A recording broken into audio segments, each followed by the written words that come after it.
ಮೆಣಸಿನಕಾಯಿ ನೀ ಹಾಕ್ಬಿಟ್ಟು ಹಂಗೆ ಇದು ಮಾಡ್ತೀನಿ ನೀನು ಮೆಣಸಿನಕಾಯಿ ಮಾಡ್ತಾರ ಟೊಮಟೊ ಯಾರನ್ನ ಅಲ್ಲ ನಿನಗೆ ಯಾರು ಹಾಕಕ್ ಕೇಳಿದ್ರು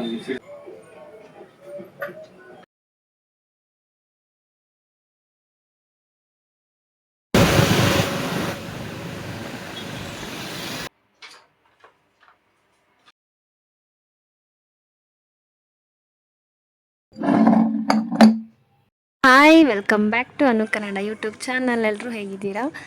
ಎಲ್ಲ ಚೆನ್ನಾಗಿದ್ದೀರಾ ಅಂತ ಅಂದ್ಕೊತೀನಿ. ಇದು ಮಂಡೇ ವ್ಲಾಗ್. ಅಂದರೆ ನಾನು ಮಂಡೇ ಬೆಳಗ್ಗೆ ಸ್ವಲ್ಪ ಬೇಗ ಎದ್ದೇಳೋಣ ಅಂತ ಅಂದ್ಕೊಂಡ್ವಿ, ಆದರೂ ಆಗಲೇ ಇಲ್ಲ. ಏನೇ ಮಾಡಿದ್ರು ತುಂಬ ಲೇಟ್ ಆಗ್ತಾನೆ ಇರುತ್ತೆ ಮಲ್ಕೊಳ್ಳೋದು, ಹಾಗಾಗಿ ಬೇಗ ಎದ್ದೇಳೋಕ್ಕಾಗಲಿಲ್ಲ. ಎದ್ದಾಗ 6:30 ಏನೋ ಆಗಿತ್ತು. ಎದ್ಬಿಟ್ಟು ರಾತ್ರಿ ಟಿಫನ್ ಮಾಡೋದಕ್ಕೆ ಬಟಾಣಿ ನೆನೆ ಇಟ್ಟಿರಲಿಲ್ಲ, ಹಂಗಾಗಿ ಎದ್ದಿದ ತಕ್ಷಣ ನೆನಪಾಯಿತು. ಒಂದೊಂದು ಟೈಮಲ್ಲಿ ಹಿಂಗೇನು ಮರ್ತೇ ಹೋಗ್ಬಿಡ್ತೀವಿ, ಹಂಗಾಗಿ ಎದ್ದಿದ ತಕ್ಷಣವೇ ನೆನಪಾಗಿದ ತಕ್ಷಣ ಹೋಗ್ಬಿಟ್ಟು ಒಂದು ಸ್ವಲ್ಪ ಬಿಸಿನೀರು ಕಾಯಿಸ್ಬಿಟ್ಟು ಅದಕ್ಕೆ ಹಾಕ್ಬಿಟ್ರೆ ನಾವು ತಿಂಡಿ ಮಾಡೋಷ್ಟೊತ್ತಿಗೆ ಸ್ವಲ್ಪ ನೆನ್ಕೊಳ್ಳುತ್ತೆ ಅಂತ ಹೇಳ್ಬಿಟ್ಟು ನಾನು ಸ್ವಲ್ಪ ಬಿಸಿನೀರು ಕಾಯಿಸ್ಬಿಟ್ಟು ಹಾಕ್ತಾಯಿದ್ದೆ. ಎಷ್ಟೊಂದು ಟೈಮು ಒಂದೊಂದ್ಸತಿ ಮರ್ತುಬಿಟ್ಟು ಇದೇ ಥರ ಮಾಡಿರ್ತೀನಿ. ಒಂದೊಂದು ಟೈಮಲ್ಲಿ ಹೆಂಗಾಗುತ್ತೆ, ನೆನಪಿಟ್ಕೊಂಡು ಹಾಕಿರ್ತೀವಿ, ಆವಾಗ ಹಾಕೋದೇ ಮರ್ತೋಗ್ಬಿಡ್ತೀವಿ, ಆ ಥರ ಆಗೋಗ್ಬಿಡುತ್ತೆ. ಇನ್ನು ಇದಾದಮೇಲೆ ಮನೆಯೆಲ್ಲ ಕ್ಲೀನ್ ಮಾಡ್ಕೊಂಡು ಎಲ್ಲ ಒರೆಸ್ತಾ ಇದ್ದೆ. ಹಾಗೆಯೇ ನಮ್ಮ ಮನೆ ಹತ್ರ ಇರೋರು ಅಲ್ಲಿ ಪಾರಿಜಾತ ಹೂವು ಎಲ್ಲ ಬೀಳ್ತಾ ಇರುತ್ತೆ.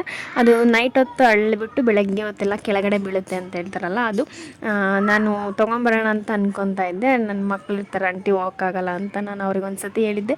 ಹಂಗಾಗಿ ಇವತ್ತು ಅವರು ತೊಗೊಂಡು ಬಂದ್ರಲ್ಲ, ಹಂಗಾಗಿ ನನಗೊಂದು ಸ್ವಲ್ಪ ಕೊಟ್ಟು ಕಳಿಸಿದ್ರು. ಬಂದು ಮನೆ ಹತ್ರ ಕೊಟ್ಬಿಟ್ಟು ಹೋದರು. ಇನ್ನು ಮನೆ ಎಲ್ಲ ಕ್ಲೀನಾಗಿ ಸ್ವಲ್ಪ ಕಸ ಎಲ್ಲ ಗುಡಿಸ್ಕೊಳೋದಕ್ಕೆಲ್ಲ ನನಗೆ ಅವ್ರು ಸ್ವಲ್ಪ ನನ್ನ ಹಸ್ಬೆಂಡ್ ಸ್ವಲ್ಪ ಹೆಲ್ಪ್ ಮಾಡಿದರು, ಹಾಗಾಗಿ ಸ್ವಲ್ಪ ಬೇಗ ಆಯಿತು. ಇನ್ನೇ ಸ್ವಲ್ಪ ಲೇಟಾಗಿದ್ರೂ ಸ್ವಲ್ಪ ಕೆಲಸದ ಕಡೆ ಜಾಸ್ತಿ ಗಮನ ಕೊಟ್ಬಿಟ್ಟು ಬೇಗ ಮಾಡಿಕೊಂಡ್ರೆ ಸ್ವಲ್ಪ ನಮಗೆ ಬೇಗ ಟೈಮ್ ಸೇವ್ ಆಗುತ್ತೆ. ಒಂದೊಂದು ಸತಿ ಹೆಂಗಾಗ್ಬಿಡುತ್ತೆ ಅಂದರೆ ಮಾಡ್ಕೊಂಡ್ರಾಯ್ತು ಬಿಡು, ಆಮೇಲೆ ಮಾಡಿದ್ರಾಯ್ತು ಬಿಡು ಅಂತ ನೆಗ್ಲಿಜೆನ್ಸ್ ಇರುತ್ತಲ್ಲ, ಅದರಿಂದ ತುಂಬಾ ಲೇಟ್ ಆಗ್ತಾ ಇರುತ್ತೆ. ಪಟ ಬೇಗ ಹಿಂದಿಂದ ಯಾವ್ಯಾವ ಕೆಲಸ ಯಾವಾಗ ಮಾಡಬೇಕು, ಇದಾದ್ಮೇಲೆ ಇದು ಅಂತ ಮಾಡ್ಕೊತಾ ಹೋಗ್ಬಿಟ್ರೆ ಬೇಗ ಕೆಲಸನೇ ಆಗೋಗ್ಬಿಡುತ್ತೆ. ಕ್ಲೀನ್ ಮಾಡೋ ಅಷ್ಟೊತ್ತಿಗೆ ಅವರು ಸ್ವಲ್ಪ ಫ್ರೀ ಆಗಿದ್ರಲ್ಲ, ಟಿಫನ್ಗೆ ಏನು ಮಾಡೋದು ಅಂತ ಹೇಳ್ಬಿಟ್ಟು ತರಕಾರಿ ಕಟ್ ಮಾಡ್ತೀನಿ ಹೇಳು ಅಂತ ಕೇಳ್ಕೊಂಡು ಹೋಗಿ ಕಟ್ ಮಾಡ್ತಾಯಿದ್ರು.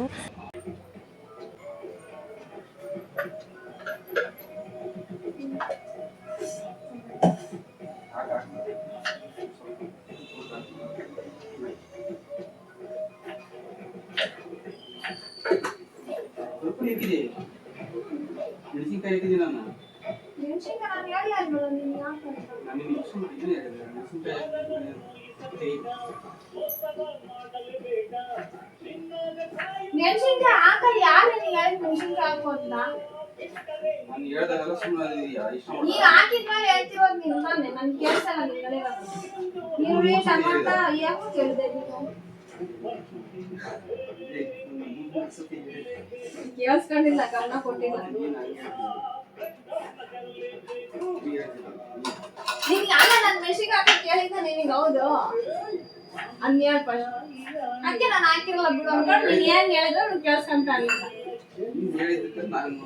ಶುಂಠಿ, ಬೆಳ್ಳುಳ್ಳಿ, ಟೊಮಾಟೊ, ಈರುಳ್ಳಿ ಅಂತ ಒಂದು ಅಷ್ಟೇ ತಾನೆ. ನಿಂಗೆ ಯಾರು ಹಾಕಿದ್ರೆ ಮೆಣಸಿನಕಾಯಿ ನೀ ಹಾಕ್ಬಿಟ್ಟು ಹಂಗೆ ಇದು ಮಾಡ್ತೀನಿ ನೀನು. ಮೆಣಸಿನಕಾಯಿ ಮಾಡ್ತಾರ ಟೊಮಾಟೊ ಯಾರನ್ನ ಅಲ್ಲ ನಿನಗೆ ಯಾರು ಹಾಕಕ್ ಕೇಳಿದ್ರು? ಏನು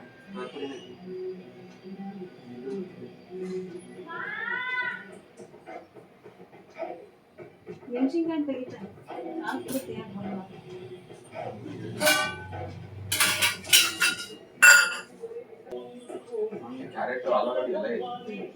ಟೊಮಾಟೊ ಬಾತು ಮಾಡ್ತಿರೋದು, ಪಲಾವ್ ಅಲ್ಲ. ಏನಿಲ್ಲ, ಟಿಫನ್ ಏನು ಮಾಡೋದು ಅಂತ ಹೇಳಿಬಿಟ್ಟು ಎಲ್ಲ ಕೇಳ್ಕೊಂಡು ಹೋಗಿ ನಾನು ಹೇಳಿ ಕಳಿಸಿದ್ದೆ, ಈರುಳ್ಳಿ ಟೊಮೊಟೊ ಇದೆಲ್ಲ ಹೆಚ್ಚು, ನಾನು ಬಂದು ಮಾಡ್ತೀನಿ ಅಂತ ಹೇಳಿದ್ದೆ. ಇವ್ರು ಏನು ಮಾಡಿಬಿಟ್ಟಿದ್ದಾರೆ, ಎಲ್ಲ ಹೆಚ್ಚಿಬಿಟ್ಟು ನಾನು ಬರೋ ಅಷ್ಟೊತ್ತಿಗೆ ಮಿಕ್ಸಿಗೆಲ್ಲ ಹಾಕ್ಬಿಟ್ಟು ಮೆಣಸಿನ್ಕಾಯಿನೂ ಹಾಕ್ಬಿಟ್ಟಿದ್ದಾರೆ. ಮೆಣಸಿನ್ಕಾಯಿ ನಾನು ಹಾಕೋಕ್ಕೆ ಕೇಳಿರಲಿಲ್ಲ, ನಾನು ಹೇಳಿಲ್ವಲ್ಲ ಅಂತ ನಾನು ಹಾಕಿರಲ್ಲ ಅಂತ ನಾನು ಅಂದ್ಕೊಂಡು ನನ್ನ ಪಡೆಗೆ ನಾನು ಖಾರದ ಪುಡಿ ಹಾಕ್ಬಿಟ್ಟು ಮಾಡೋದಲ್ವ ಅಂತೇಳಿ ಹಾಕ್ತಾಯಿದ್ದೀನಿ. ಅದು ಮೆಣ್ಸಿನ್ಕಾಯಿ ಕೆಳಗಡೆ ಹಾಕ್ಬಿಟ್ಟಿದ್ದಾರೆ ಫಸ್ಟಿಗೆ, ಆಮೇಲೆ ಟೊಮೊಟೊ ಈರುಳ್ಳಿ ಎಲ್ಲ ಹಾಕಿದ್ದಾರೆ. ನಾನು ಫಸ್ಟಿಗೆ ಹಾಕಿದ್ದಾರಲ್ವ ಕಾಣಿಸಿಲ್ಲ, ಹಂಗಾಗಿ ನಾನು ಏನು ಹೇಳಿರ್ಲಿಲ್ವಲ್ಲ ಹಾಕಿರಲ್ಲ, ಬರೀ ಈರುಳ್ಳಿ ಟೊಮೊಟೊ ಅಷ್ಟೇ ಮಿಕ್ಸಿಗೆ ಹಾಕಿ ಈರುಳ್ಳಿ ಟೊಮೊಟೊ ಮತ್ತು ಶುಂಠಿ ಬೆಳ್ಳುಳ್ಳಿ ಹಾಕ್ಬಿಟ್ಟು ಮಿಕ್ಸಿ ಮಾಡ್ಕೊಳ್ಳೋದು ಅಂತ ಹೇಳಿದ್ದೆ ಅಲ್ವಾ. ಅದಕ್ಕೆ ಅವ್ರೇನು ಅಂದ್ಕೊಂಡಿದ್ದಾರೆ, ಮೋಸ್ಟ್ಲಿ ಇವಳು ಮರ್ತಿದ್ದಾಳೆ ಅಂತ ಅಂದ್ಕೊಂಡ್ರೆ ಏನೋ ಗೊತ್ತಿಲ್ಲ. ಅವರು ಮೆಣ್ಸಿನ್ಕಾಯಿ ಫಸ್ಟೆಲ್ಲ ಹಾಕ್ಬಿಟ್ಟು ಖಾರದ ಪುಡಿ ಎಲ್ಲ ಮೆಣ್ಸಿನ್ಕಾಯಿ ಫಸ್ಟ್ ಹಾಕ್ಬಿಟ್ಟು ಈರುಳ್ಳಿ ಟೊಮೊಟೊ ಎಲ್ಲ ಮೇಲೆ ಹಾಕಿದ್ದಾರೆ. ನಾನು ಆಮೇಲೆ ಖಾರದ ಪುಡಿ ಹಾಕಿದ್ದೆ. ಆವಾಗ ಸದ್ಯ ನೋಡಿಬಿಟ್ಟು ಹೇಳಿದರು, ಇಲ್ಲ ಅಂದಿದ್ರೆ ಎರಡೂ ಹಾಕ್ಬಿಟ್ಟು ತುಂಬ ಖಾರ ಆಗೋಗ್ಬಿಡ್ತಿತ್ತು, ತಿನ್ನೋಕ್ಕಾಗ್ತಿರ್ಲಿಲ್ಲ, ಅಷ್ಟೊಂದು ಖಾರ ಅನ್ನಿಸ್ಬಿಡ್ತಿತ್ತು. ಆಮೇಲೆ ಹೆಂಗೋ ಸ್ಟಾರ್ಟಿಂಗಲ್ಲೇ ನಾನು ಹಾಕುವಾಗ ನೋಡಿದ್ದಕ್ಕೆ ಹೆಂಗೋ ಬಚಾವಾಯಿತು. ಅದನ್ನೇ ಒಂದು ದೊಡ್ಡ ಡಿಸ್ಕಷನ್ ಮಾಡ್ದಂಗೆ ಮಾಡ್ತಾಯಿದ್ದೆ ನಾನಂತೂ. ಅವರು ಸ್ವಲ್ಪ ಎಲ್ಲದಕ್ಕೂ ಸಮಾಧಾನವಾಗಿರ್ತಾರೆ. ನಾನೊಂದು ಸ್ವಲ್ಪ ಶಾರ್ಟ್ ಟೆಂಪರ್ ಥರ, ಏನಾದರೂ ಸಡನ್ನಾಗಿ ನಾನು ಏನು ಮಾಡ್ತಿರ್ತೀನೋ ಅದೇನಾದ್ರು ಇದಾಗ್ಬಿಟ್ರೆ ಹಂಗೆ ಯಾಕಾಯ್ತು ಹಿಂಗೆ ಯಾಕಾಯ್ತು ಅಂತ ಸಡನ್ನಾಗಿ ರೇಗ್ತಾ ಇರ್ತೀನಿ. ಅವರು ಆ ಥರ ಎಲ್ಲದನ್ನೂ ನೀಟಾಗಿ ಸಮಾಧಾನವಾಗಿ ಹ್ಯಾಂಡ್ಲ್ ಮಾಡ್ತಾರೆ. ನನಗೆ ಅಷ್ಟು ಕೂಲಾಗಿರೋಕ್ಕಾಗಲ್ಲ, ಅಷ್ಟು ಕೂಲಾಗಿ ಹ್ಯಾಂಡ್ಲ್ ಮಾಡೋಕ್ಕಾಗಲ್ಲ. ಅವರಷ್ಟು ಕೂಲಾಗಿರೋಕ್ಕಾಗಲ್ಲ, ಅವ್ರು ಸ್ವಲ್ಪ ಕೂಲಾಗಿರ್ತಾರೆ, ಏನಾದ್ರೂ ಸ್ವಲ್ಪ ಕೂಲಾಗಿ ಹ್ಯಾಂಡ್ಲ್ ಮಾಡ್ತಾರೆ. ನಾನು ಅದನ್ನು ಇನ್ಮೇಲೆ ಕಲ್ತ್ಕೊತಾ ಇದ್ದೀನಿ. ಅವಾಗಿವಾಗ ಸ್ವಲ್ಪ ಆದ್ರೂ ಅವಾಗಿವಾಗ ಸಡನ್ನಾಗಿ ಸಿಟ್ಟು ಬಂದುಬಿಡುತ್ತೆ. ಇನ್ನು ಏನು ಟೆನ್ಷನ್ಗೋಸ್ಕರನೋ ಅದು ಆಗಬೇಕು ಇದಾಗಬೇಕು ಆ ಕೆಲಸ ಈ ಕೆಲಸ ಅಂತ ಅಂದ್ಕೊತಾ ಇರ್ತೀವಲ್ಲ ಮನೇಲಿ. ಟಿಫನ್ ಆಗಬೇಕು, ಸ್ಕೂಲ್ಗೆ ಲೇಟ್ ಆಗುತ್ತೆ, ಇನ್ನು ಅದಾಗಬೇಕು ಇದಾಗಬೇಕು ಅಂದ್ಕೊಂಡಿರ್ತೀವೋ, ಅದಕ್ಕೆ ಹಂಗೆ ಆಗುತ್ತೋ ಏನಕ್ಕೂ ಗೊತ್ತಿಲ್ಲ. ಸಡನ್ನಾಗಿ ಸ್ವಲ್ಪ ಬೇಗ ಸಿಟ್ಟು ಬಂದುಬಿಡುತ್ತೆ, ಅದು ಯಾಕೆ ಮಾಡಿದೆ ಇದು ಯಾಕೆ ಮಾಡಿದೆ ಅಂತ ಹೇಳ್ಬಿಟ್ಟು. ಬಟ್ ಅದನ್ನೇ ನಾವು ದೊಡ್ಡದಾಗಿ ಜಗಳ ಥರ ಎಲ್ಲ ಏನು ಮಾಡ್ಕೊಳ್ಳೋಕ್ಕೆ ಹೋಗೋದಿಲ್ಲ, ಅದು ಅಲ್ಲಿಗೆ ಬಿಟ್ಬಿಡ್ತೀವಿ. ಅದೇ ನೋಡಿದ್ರಲ್ಲ, ಅದರಲ್ಲೇ ಒಂದು ನಿಮಿಷಕ್ಕೇ ನಾವು ಚೇಂಜಸ್ ಆಗಿಬಿಡ್ತೀವಿ, ಸ್ವಲ್ಪ ಕಾಮಿಡಿ ಹಂಗೆ ತೊಗೊತೀವಿ, ಅದು ಅಲ್ಲಿಗೆ ಬಿಟ್ಬಿಡ್ತೀವಿ ಅಷ್ಟೇ. ಇನ್ನೇನು ಬೇರೆ ಥರ ಅದನ್ನೇನು ದೊಡ್ಡದಾಗಿ ಎಳೆಯೋದು ಆಗಲಿ ಯಾವುದೂ ಅಷ್ಟೇ, ಯಾವುದೂ ಜಾಸ್ತಿ ದೊಡ್ಡದಾಗಿ ಮಾಡೋದೇ ಇಲ್ಲ. ಅದು ಎಲ್ಲಿಗಿರುತ್ತೋ ಅಲ್ಲಿಗೆ ಸ್ವಲ್ಪ ಅಲ್ಲಿಗೆ ಕೂಲ್ ಮಾಡ್ಕೊಂಡು ಸುಮ್ಮನಾಗ್ಬಿಡ್ತೀವಿ. ಇನ್ನು ಅದಕ್ಕೆ ನಾನು ತಿಂಡಿ ಮಾಡ್ಕೊತೀನಿ, ಸ್ನಾನಕ್ಕೆ ಹೋಗು ಅಂತೇಳಿ ಸ್ನಾನಕ್ಕೆ ಕಳಿಸಿದ್ದೆ ಅವ್ರನ್ನ. ಇನ್ನು ಅವ್ರದ್ದು ಸ್ನಾನ ಮುಗಿಸ್ಕೊಂಡು ಅವರು ಪೂಜೆ ರೆಡಿ ಮಾಡ್ಕೊತಾಯಿದ್ರು. ಯಾವಾಗಲೂ ಅಷ್ಟೇ, ಸೋಮವಾರದ ಹೊತ್ತು ನಾನು ಅವ್ರ ಕೈಲೇ ಪೂಜೆ ಮಾಡಿಸ್ತೀನಿ.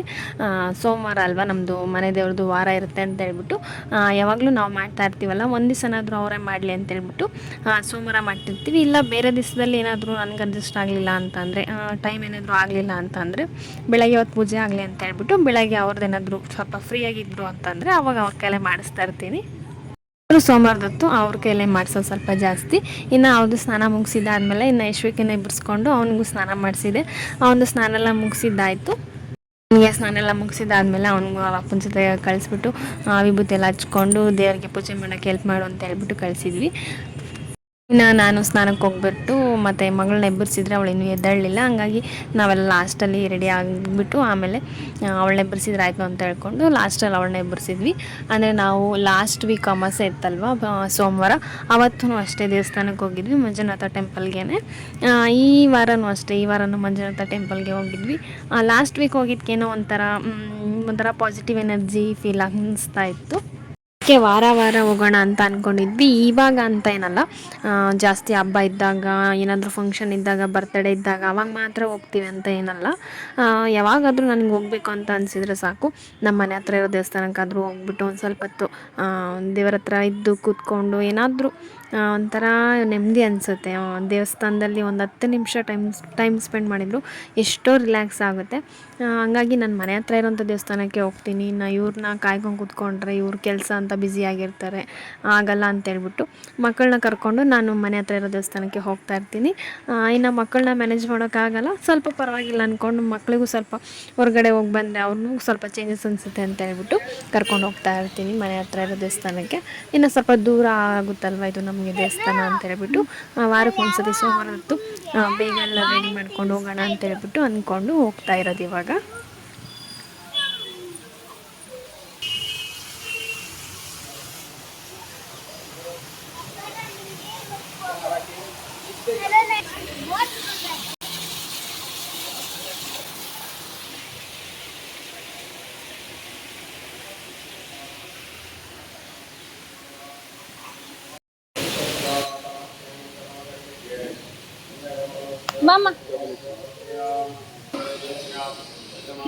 ಇನ್ನು ದೇವಸ್ಥಾನಕ್ಕೆ ಹೋದ್ಮೇಲೆ ಅರ್ಚನೆ ಮಾಡಿಸಿದ್ವಿ. ಅರ್ಚನೆ ಮಾಡಿಸ್ಕೊಂಡಿದ್ದಾದಮೇಲೆ ಮಂಗಳಾರತಿ ಎಲ್ಲ ತೊಗೊಂಡು ದೇವ್ರ ಹತ್ರ ಎಲ್ಲ ಕೈ ಮುಗಿದು ನೆಕ್ಸ್ಟ್ ಅದಾದಮೇಲೆ ಆ ಕಡೆ ಸ್ವಲ್ಪ ಬಿಸಿಲಿಗೆ ಕೂತ್ಕೊಳ್ಳೋಣ, ಒಂದು ಸ್ವಲ್ಪ ಹೊತ್ತು ರಿಲ್ಯಾಕ್ಸ್ ಆಗುತ್ತೆ. ಬಿಸಿಲಲ್ಲಿ ನೋಡಬೇಕು, ನಮ್ಮ ಮನೆ ಹತ್ರ ಅಷ್ಟೊಂದು ಬಿಸಿಲೆಲ್ಲ ಬೀಳಲ್ಲ ಬೆಳಗ್ಗೆ ಹೊತ್ತು. ಇನ್ನು ಬೆಳಗ್ಗೆ ಹೊತ್ತು ಮಕ್ಕಳನ್ನ ಕರ್ಕೊಂಡು ಹೋಗೋಕ್ಕೂ ಆಗಲ್ಲ, ಬಿಸಿಲಿಗೆ ಹೋಗಬೇಕು ಅಂತ ಹೇಳಿ ಒಂದು ಸ್ವಲ್ಪ ಕೂತ್ಕೊಂಡಿದ್ದು ಬಿಸಿಲಲ್ಲಿ. ಆಮೇಲೆ ಯಶ್ವಿಕಿಗೆ ಸ್ಕೂಲ್ ಕರ್ಕೊಂಡು ಹೋಗ್ಬೇಕಿತ್ತಲ್ಲ, ಅವನಿಗೆ ಲೇಟ್ ಆಗುತ್ತೆ ಅಂತ ಹೇಳ್ಬಿಟ್ಟು ಒಂದು ಸ್ವಲ್ಪ ಹೊತ್ತು ಕುತ್ಕೊಂಡ್ಬಿಟ್ಟು ಮತ್ತೆ ಮನೆಗೆ ಹೊರಟ್ವಿ. ಇನ್ನು ದೇವಸ್ಥಾನದಲ್ಲಿ ದರ್ಶನ ಎಲ್ಲ ಮುಗಿಸ್ಕೊಂಡು ಮನೆಗೆ ಹೋದ್ಮೇಲೆ ಮತ್ತು ಅವನಿಗೆ ಯೂನಿಫಾರ್ಮ್ ಎಲ್ಲ ಅವ್ನಿಗೆ ಡ್ರೆಸ್ ಚೇಂಜ್ ಮಾಡಿ ಮತ್ತು ಯೂನಿಫಾರ್ಮ್ ಹಾಕಿ ಅವನಿಗೆ ತಿಂಡಿ ತಿನ್ನಿಸಿ ಅವ್ನಿಗೆ ಬಾಕ್ಸ್ಗೆ ಹಾಕಿ, ಅಂದರೆ ಬಾಕ್ಸ್ಗೆಲ್ಲ ಮನೇಲಿ ಫಸ್ಟೇ ಬರೋಕ್ಕೂ ಮುಂಚೆ ರೆಡಿ ಮಾಡಿ ಬಂದಿದ್ದೆ. ಟಿಫನ್ ಎಲ್ಲ ತಿನ್ನಿಸ್ಬಿಟ್ಟು ಅವ್ನಿಗೆ ಯೂನಿಫಾರ್ಮ್ ಹಾಕಿ ಸ್ಕೂಲಿಗೆ ಕಳಿಸೋ ಅಷ್ಟೊತ್ತಿಗೆ 9:15 ಹಾಗೆ ಹೋಗ್ಬಿಡ್ತು. ಇನ್ನೇನು ಅವನಿಗೆ ಸ್ಕೂಲಿಗೆ ಕಳಿಸಿದಾದ್ಮೇಲೆ ನಾವು ಟಿಫನ್ ಮಾಡ್ಕೊಂಡ್ವಿ. ಟಿಫನ್ಗೆ ಸ್ವಲ್ಪ ಟೊಮೊಟೊ ಬಾತು ಮತ್ತು ಸೌತೆಕಾಯಿ ಇತ್ತು, ಅದನ್ನು ಸ್ವಲ್ಪ ತೊಗೊಂಡು, ಇವಾಗ ಮಾವಿನ ಸೀಸನ್ ಅಲ್ವಾ, ಊಟಕ್ಕೆ ಯಾವಾಗಲೂ ಅಷ್ಟೇ ಇದ್ದೇ ಇರುತ್ತೆ ಮಾವಿನಣ್ಣು. ಅದನ್ನು ತೊಗೊಂಡು ನನ್ನ ಮಗಳು ಟಿಫನ್ ಇಟ್ಟರೆ ಟಿಫನ್ ಮಾಡ್ತಾಯಿಲ್ಲ, ಬರೀ ಮಾವಿನಣ್ಣು ಬೇಕಂತೆ. ಅದಕ್ಕೆ ಅವಳು ಕೊಡ್ತಾ ಇಲ್ಲ ಅಂತ ಹೇಳ್ಬಿಟ್ಟು ಅದನ್ನೇ ನೋಡ್ತಾ ಇದ್ದಾಳೆ. ನಾವು ಫಸ್ಟು ಟಿಫನ್ ಮಾಡುವ, ಆಮೇಲೆ ಮ್ಯಾಂಗೋ ತಿನ್ನಿ, ಇಲ್ಲ 2 ಒಟ್ಟಿಗೆ ತಿನ್ನೋ, ಅದೊಂದು ಸತಿ ಅಂತ ಹೇಳಿದರೆ ಏನು ಮಾಡಿದ್ರು ತಿನ್ನಲ್ಲ ಅಂತ ಹೇಳ್ಬಿಟ್ಟು ಹಠ ಮಾಡ್ಕೊಂಡು ಕುತ್ಕೊಂಡಿದ್ದಾಳೆ. ತುಂಬ ಹಠ, ಅವಳಿಗೆ ಬೇಕು ಅಂತ ಅನಿಸಿದರೆ ಹೆಂಗಿದ್ರು ತಿಂದ್ಬಿಡ್ತಾಳೆ, ಬೇಡ ಅಂತ ಅನಿಸಿದ್ರೆ ಅಂತೂ ಮುಗೀತು, ಏನು ಮಾಡಿದರೂ ತಿನ್ನಲ್ಲ, ಅಷ್ಟೊಂದು ಹಠ ಮಾಡ್ತಿರ್ತಾಳೆ ಒಂದೊಂದ್ಸತಿ. ಇನ್ನು ಟೊಮೊಟೊ ಬಾತ್ಗೆ ತುಪ್ಪ ಹಾಕ್ಕೊಂಡು ತಿಂದರೆ ತುಂಬ ಟೇಸ್ಟಾಗಿ ಅನಿಸುತ್ತೆ. ಬಿಸಿ ಇದ್ದಾಗ ಸ್ವಲ್ಪ ತುಪ್ಪ ಹಾಕ್ಕೊಂಡು ತಿಂದರೆ ಚೆನ್ನಾಗಿ ಅನಿಸುತ್ತೆ ಅಂತ ಹೇಳ್ಬಿಟ್ಟು ತುಪ್ಪ ಹಾಕ್ಕೊಂಡು ತಿಂತಾಯಿದ್ವಿ. ನಂದು ಟಿಫನ್ ಆಯಿತು, ಅವ್ರದ್ದು ಟಿಫನ್ ಆಯಿತು. ಅದಾದಮೇಲೆ ಅವರು ಆಫೀಸಿಗೆ ಹೋಗ್ತಾ ನನಗೆ ಸ್ವಲ್ಪ ಕೆಲಸ ಇತ್ತು ಹೊರಗಡೆ ಇವತ್ತು. ಏನಪ್ಪ ಅಂತಂದರೆ ಹೆರಿಗೆ ಆದಮೇಲೆ ದುಡ್ಡು ಬರುತ್ತೆ ನೋಡಿ, ಮಾತೃವಂದನಾ ದುಡ್ಡು ಅಂತ ಹೇಳ್ಬಿಟ್ಟು ಗೌರ್ಮೆಂಟ್ ಕಡೆಯಿಂದ ಅಮೌಂಟ್ ಹಾಕ್ತಾರೆ ಅಲ್ವಾ, ಹೆರಿಗೆ ಆದಮೇಲೆ ಮಾತೃವಂದನಾ ಅಂತ ಹೇಳಿ. ಆ ಅಮೌಂಟು ನನಗೆ ಇನ್ನೂ ಬಂದಿರಲಿಲ್ಲ. ಅಂದರೆ ನನಗೆ ಫಸ್ಟ್ನೇ ಮಗುಗೆ ಬಂದಿತ್ತು, 2ನೇ ಮಗುಗೆ ಬಂದಿರಲಿಲ್ಲ. ಇನ್ನು ಅದನ್ನು ಏನೋ ಅಮೌಂಟ್ ಬರ್ತಾ ಇಲ್ವಲ್ಲ ಅಂತ ಕೇಳಿದ್ದಕ್ಕೆ ನಮಗೆ ಅಂಗನವಾಡಿನಲ್ಲಿ ಈ ಥರ ಒಂದು ಪೋಸ್ಟ್ ಆಫೀಸಲ್ಲಿ ಒಂದು ಅಕೌಂಟ್ ಓಪನ್ ಮಾಡಿಸಿ, ಅಲ್ಲಿ ಪೋಸ್ಟ್ ಆಫೀಸಲ್ಲಿ ಅಕೌಂಟ್ ಓಪನ್ ಮಾಡಿ ಅಲ್ಲಿ ಆಧಾರ್ ಸೀಡಿಂಗ್ ಮಾಡಿಸಿ, ಆವಾಗ ನಮಗೆ DPT ನಂಬರ್ ಕೊಡ್ತಾರೆ. ಆವಾಗ ನಾವು ಅರ್ಜಿ ಹಾಕಿರ್ತೀವಲ್ಲ, ನಮಗೆ ಆಮೇಲೆ ನಿಮಗೆ ಅಮೌಂಟ್ ಬರುತ್ತೆ ಅಂತ ಏನೋ ಹೇಳಿದ್ರಂತೆ ಅಲ್ಲಿ ಮೀಟಿಂಗ್ ಕರೆದಾಗ. ಅದಕ್ಕೆ ನಾವು ಅದು ಪೋಸ್ಟ್ ಆಫೀಸಲ್ಲಿ ಅಕೌಂಟ್ ಓಪನ್ ಮಾಡಿಸಿ ಅಂತ ಹೋಗಿದ್ವಿ. ಅದಕ್ಕೂ ಮುಂಚೆ ಆಧಾರ್ ಸೀಡಿಂಗ್ ಅಂದರೆ ಏನು ಅಂತ ಹೇಳ್ಬಿಡ್ತೀನಿ ನಾನು. ಆಧಾರ್ ಸೀಡಿಂಗ್ ಅಂತ ಅಂದರೆ ನಮಗೆ ಗೌರ್ಮೆಂಟ್ ಕಡೆಯಿಂದ ಯಾವುದಾದ್ರೂ ಅಮೌಂಟ್ ಬರುತ್ತಲ್ವ, ಆ ಥರ ಬರಬೇಕು ಅಂತಂದರೆ ಆಧಾರ್ ಸೀಡಿಂಗ್ ಆಗಿರಲೇಬೇಕು, ಇಲ್ಲ ಅಂತಂದರೆ ಯಾವುದೇ ಅಮೌಂಟು ಬರಲ್ವಂತೆ. ಇದು ಆಧಾರ್ ಸೀಡಿಂಗ್ ಅಂತ ಅಂದರೆ ಇದನ್ನು ಮಾಡಿಸಿದ್ರೆ ನಮಗೆ ಬರುತ್ತೆ. ನಂದು ಫಸ್ಟು ಹಳೆ ಅಕೌಂಟಲ್ಲಿ ಆಧಾರ್ ಸೀಡಿಂಗ್ ಆಗಿಲ್ಲ, ಇನ್ನು ಅಮ್ಮ ಮನೇಲಿತ್ತು ಹಳೆ ಅಕೌಂಟು, ಅಲ್ಲೋಗಿ ಮಾಡಿಸ್ಕೊಂಬರೋಕ್ಕಾಗಲ್ಲ ಅಂತ ಹೇಳ್ಬಿಟ್ಟು ಬೇರೆ ಆಪ್ಷನ್ ಕೇಳಿದ್ದಕ್ಕೆ ಪೋಸ್ಟ್ ಆಫೀಸಲ್ಲಿ ಒಂದು ಹೊಸ ಅಕೌಂಟ್ ಓಪನ್ ಮಾಡಿಸಿ ಅಲ್ಲಿ ಆಧಾರ್ ಸೀಡಿಂಗ್ ಮಾಡಿಸಿ, ಆಮೇಲೆ ನಮಗೆ DPT ನಂಬರ್ ಎಲ್ಲ ಕೊಡ್ತಾರೆ. ಆವಾಗ ನಾನು ಅರ್ಜಿ ಹಾಕಿರ್ತೀನಲ್ವ, ನಿಮಗೆ ಆಮೇಲೆ ಅಮೌಂಟ್ ಬರುತ್ತೆ ಅಂತ ಹೇಳಿದ್ದಾರೆ. ಬರುತ್ತೋ ಇಲ್ವಾ ಅದು ಗೊತ್ತಿಲ್ಲ ನನಗೆ, ಬರುತ್ತೆ ಅಂತ ಅವ್ರಿಗೆ ಮೀಟಿಂಗಲ್ಲಿ ಹೇಳಿರ್ತಾರಲ್ವ, ಪಾಪ ಅವರು ಕೆಲಸ ಏನಿದೆ ಅವರು ಹೇಳಿದ್ದಾರೆ ನಮ್ಗೆ. ಇವಾಗ ಅದೇ ಕೆಲಸ ಮಾಡೋಣ ಅಂತ ಹೋದರೆ ನಾನು ಹೇಳಿದೆ ಫಸ್ಟೇ ಪ್ಯಾನ್ ಕಾರ್ಡಲ್ಲಿ ನನ್ನ ಹೆಸರು ಚೇಂಜ್ ಇದೆ, ಆಧಾರಲ್ಲಿ ಚೇಂಜ್ ಇದೆ, ಬರಲ್ಲ ಕೇಳಿ ನೋಡು ಅಂತ ಹೇಳಿದೆ. ಇವ್ರು ಏನು ಮಾಡಿದರು, ಅಲ್ಲೂ ಎಡ್ವರ್ಟ್ ಮಾಡಿದರು, ಅದೇನು ಆಗಲ್ಲ, ಪ್ಯಾನ್ ಕಾರ್ಡಲ್ಲಿ ನಂಬರ್ ಅಷ್ಟೇ ತೊಗೊಳೋದು, ಹೆಸರೆಲ್ಲ ಏನು ಬೇಕಾಗಲ್ಲ ಅಂತ ಹೇಳ್ಬಿಟ್ಟು ಫಾರಮ್ ಎಲ್ಲ ಫಿಲಪ್ ಮಾಡಿ ಕೇಳಿ ನೋಡಿ ಅಂತ ಅನ್ಸುತ್ತೆ ಹೇಳಿದರೆ, ಕೇಳಲ್ಲ ಅಂತ ಹೇಳ್ಬಿಟ್ಟು ಏನಾಗಲ್ಲ ಬರೀ ಅಂತ ಹೇಳ್ಬಿಟ್ಟು ನನ್ನ ಅಲ್ಲಿ ಪೋಸ್ಟ್ ಆಫೀಸಲ್ಲಿ ಕೂರಿಸ್ಬಿಟ್ಟು ಇವರು ಆಫೀಸಿಗೆ ಹೋದರು. ಆಮೇಲೆ ನಾನು ಫಾರಮ್ ಎಲ್ಲ ಫಿಲಪ್ ಮಾಡಿ ಮತ್ತು ಇವರು ಹೇಳಿದ್ರಲ್ವ ಇನ್ನೇನು ಪ್ಯಾನ್ ಕಾರ್ಡು ನಂಬರ್ ಅಷ್ಟೇ ಸಾಕಾಗುತ್ತೆ, ಇವ್ರಿಗೆಲ್ಲ ಗೊತ್ತಿರುತ್ತೆ ಬಿಡು ಅಂದ್ಕೊಂಡೆ. ಫಸ್ಟೇ ಕೇಳು ಅಂದರೆ ಕೇಳಲಿಲ್ಲ. ಅದಾದಮೇಲೆ ಎಷ್ಟೊಂದು ತನಕ ವೆಯ್ಟ್ ಮಾಡಿ, ಟೋಕನ್ ನಂಬರ್ ಬರೋ ತನಕ ವೆಯ್ಟ್ ಮಾಡಿ, ಫಾರಮ್ ಎಲ್ಲ ಫಿಲಪ್ ಮಾಡಿ ಒಂದು ಸತಿ ಅವ್ರಿಗೂ ಚೆಕ್ ಮಾಡಿ ಅಂತ ಕೇಳಿ ನೋಡಿದೆ. ಅವ್ರು ಪ್ಯಾನ್ ಕಾರ್ಡಿಂದು ಏನು ಚೆಕ್ ಮಾಡಲಿಲ್ಲ ಅನಿಸುತ್ತೆ, ಎಲ್ಲ ಕರೆಕ್ಟ್ ಇದೆ, ಇದೊಂದು 2-3 ಫಿಲಪ್ ಮಾಡಿ ಅಂತ ಹೇಳಿದ್ರು ಅಷ್ಟೇ. ಅದೆಲ್ಲ ಫಿಲಪ್ ಮಾಡಿ ಟೋಕನ್ ನಂಬರ್ ಬರೋ ತನಕ 1 ಅವರ್ ವೆಯ್ಟ್ ಮಾಡಿದ್ದೀನಿ. ಅಲ್ಲಿ ವೆಯ್ಟ್ ಮಾಡಿ ಲಾಸ್ಟಲ್ಲಿ ನಮ್ಮ ಟೋಕನ್ ನಂಬರ್ ಬಂದಾಗ ಹೋಗಿ ಕೊಟ್ಟರೆ ಆವಾಗ ಇಲ್ಲ, ಇದು ಪ್ಯಾನ್ ಕಾರ್ಡಲ್ಲಿ ಹೆಸರು ಬೇರೆ ಇದೆ, ಇದು ಬರಲ್ಲ, ಓಪನ್ ಆಗ್ತಾಯಿಲ್ಲ ಅಂತ ಹೇಳ್ಬಿಟ್ರು. ಅವಾಗ ಇನ್ನೇನು ಮಾಡೋದು, ಇಷ್ಟೋ ತನಕ ವೇಸ್ಟ್ ಆಯಿತು ಅಂತ ಹೇಳ್ಬಿಟ್ಟು ಆವಾಗ ಅವ್ರ ಹತ್ರ ಒಂದು ಸ್ವಲ್ಪ ಹೊತ್ತು ಜಗಳ ಮಾಡಿಕೊಂಡು ಆಮೇಲೆ ಬಿಡೋಕ್ಕೆ ಅಂತ ಹೇಳಿ ಒಂದು ಸ್ವಲ್ಪ ಹೊತ್ತು ಕೇಳ್ಕೊಂಬಂದಿದ್ರು.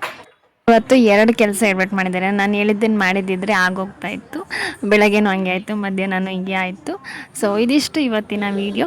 ಇದರದ್ದು ಏನು ಮಾತ್ರ ಒಂದು ಅಮೌಂಟ್ ಬರ್ತಾ ಇಲ್ವಲ್ಲ, ನನಗೆ ಬಂದಿದ್ದು ಎಲ್ಲೋ ಅಂತ ಹೇಳ್ಬಿಟ್ಟು ನಾನು ಅಪ್ಡೇಟ್ ಮಾಡ್ತಾ ಇರ್ತೀನಿ. ನನ್ನ ವೀಡಿಯೋಸ್ ನೋಡ್ತಾ ಇರಿ. ಇಷ್ಟ ಆದರೆ ಲೈಕ್ ಮಾಡಿ, ಕಮೆಂಟ್ ಮಾಡಿ, ಸಬ್ಸ್ಕ್ರೈಬ್ ಮಾಡ್ಕೊಳ್ಳಿ.